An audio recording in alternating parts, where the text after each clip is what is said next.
ഇപ്പോൾ ജനപ്രിയമാകുന്ന Madurai special bun parotta ഭക്ഷണപ്രേമികൾക്ക് ഓർമ്മയിൽ നിലനിൽക്കുന്ന രുചിയുടെ മികച്ച അനുഭവം നൽകുന്ന ഒരു വിഭവമാണ്.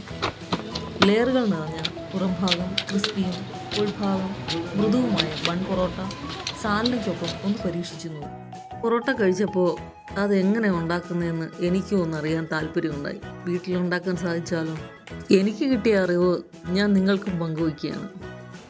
എങ്ങനെയാണ് ബൺ പൊറോട്ട നിർമ്മിക്കുന്നത്? ബൺ പൊറോട്ട ആദ്യം മാവ് തൂക്കിയെടുക്കുക ആവശ്യത്തിന്, പിന്നെ അതിനുള്ള ഉപ്പ്, പിന്നെ പഞ്ചസാര, പിന്നെ പാൽപ്പൊടി, പിന്നെ മിൽക്ക് മേഡ്, മുട്ട, നെയ്യ് ഇതെല്ലാം ഇട്ട് പിന്നെ ഏലക്കാച്ചിരി പൊടിച്ചിട്ട് നല്ലതുപോലെ കുഴച്ചെടുക്കണം. തരിയില്ലാതെ കുഴച്ചെടുത്ത് 3 മണിക്കൂർ പുളിപ്പിക്കണം മാവ്. പിന്നെ ബോൾ പിടിച്ച് വെച്ച് ഒരു 2 മണിക്കൂർ പുളിപ്പിക്കണം.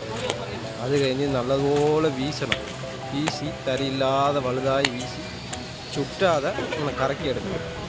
കറക്കിയെടുത്ത് വച്ച് ഒരു 10 മിനിറ്റ് കഴിഞ്ഞ് കല്ലിൽ ചെറുതായിട്ട് തീ വെച്ച് 2 സൈഡും നല്ല പൊണ്ണ് നിറത്തിൽ ചുട്ടെടുക്കണം. അതാണ് ബൺ പൊറോട്ട.